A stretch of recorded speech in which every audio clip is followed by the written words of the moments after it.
Morning to everyone. Purpose तो सब 2-3 लोग बता चुके हैं, उसको दोहराने की ज़रूरत नहीं है। एक बदलाव की मुहिम है जो जिसका बिल्कुल जो है ना पिछले ट्राइनियल से शुरू हुआ था। हम लोगों ने असफल कोशिश की और तब मैं मुजफ्फरपुर बैठ जाइए मनोज जी, बैठ जाइए सर।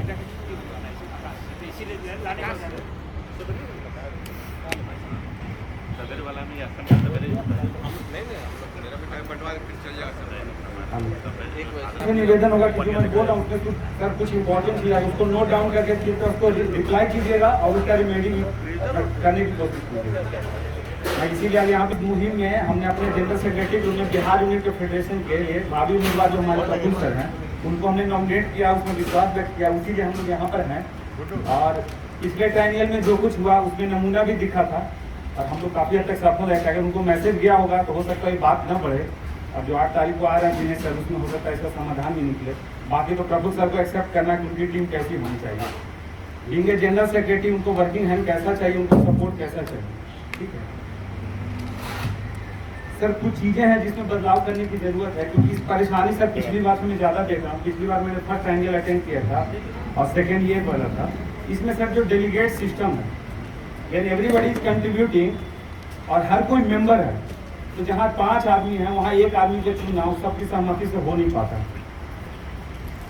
और उसी में ये खेल होता है ना कि मेरा आदमी बन जाए डेलीगेट, उसको बना दिया जाए, उसको बना दिया जाए, उसके लिए झगड़ा भी होता है यूनिट में, बहुत सारी चीज़ें हैं। तो इसके लिए सर संगठन के संविधान में सर बदलाव, जैसे पिछली बार भी मैंने बात बोली थी कि हर किसी को अधिकार होना चाहिए जैसा कि ऑफिसर फेडरेशन में है। और ये सबसे दिक्कत वाली बात है क्योंकि सर डेलीगेट कोई इनविटेशन है वहाँ अटेंड करने का, उसको वोटिंग करने का, बोलने का मौका भी उसी को है, बाकी किसी को कुछ है ही नहीं। तो फिर किस लिए बाकी होगी?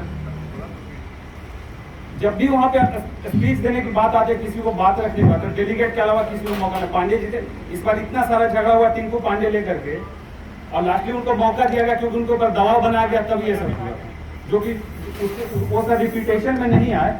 और इसके लिए बहुत जरूरी है कि संविधान में सब संशोधन हो, हर किसी को वोट का अधिकार मिले, हर कोई अपनी मर्जी से करेगा। इन्फ्लुएंस करने की बात है, जिसको जिसमें अपना विश्वास जताने की इच्छा होगी उसके साथ वो जाएगा।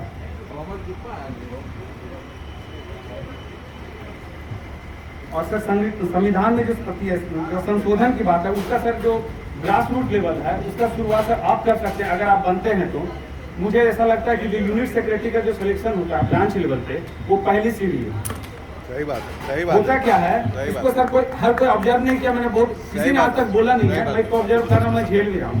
होता क्या है सीनियर मोस्ट पर्सन जिसको सर कोई आदर सम्मान देते हैं, जनरली हेड कैशियर होते हैं, जो भी है सब सहमति से उनको बना दिया जाता है। लेकिन जब झगड़ा होता है मैनेजर स्केल 1 स्केल 2 होता है, 4 साल 5 साल की नौकरी, जिसको ABCD नहीं पता है मैनेजमेंट का, वो आंख दिखाता है, प्रेशराइज करने की कोशिश करता है, डराने की धमकाने जैसे होता है, उसका एक ही मोटिव होता है कि मेरा काम हो जाए।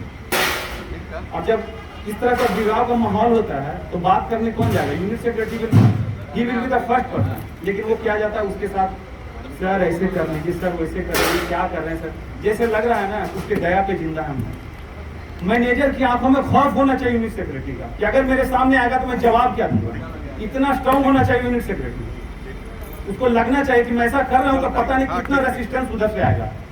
और रेसिस्टेंस ऐसा होना चाहिए कि यूनिट सेक्रेटरी एक बार खड़ा तो उसके साथ सारे स्टाफ खड़े हों, 4 5 6 जितने हैं, और वो खड़ा होकर के जब बोलेगा अगर पेन डाउन कर देगा तो उसकी हिम्मत नहीं कि अगली बार को किसी तरह से पेनलाइज करने की कोशिश करेगा। पहला स्टेप यही होना चाहिए और ये यूनिट सेक्रेटरी की तरफ से होना चाहिए कि सर अगर इसको निगोशिएट करके खत्म यहाँ नहीं करेंगे, ये मैटर ऊपर नहीं जाना चाहिए, जो लेवल पे है यहाँ होना चाहिए, और नहीं तो कल से पेन डाउन हो जाएगा। देखिए ही विल डू, डेफिनेटली वो करेगा, उसकी मजबूरी है, उसको इतना ताकत नहीं है ना कुछ जेडम को फोन करे सबका ट्रांसफर करवा दे, उसकी औकात नहीं है।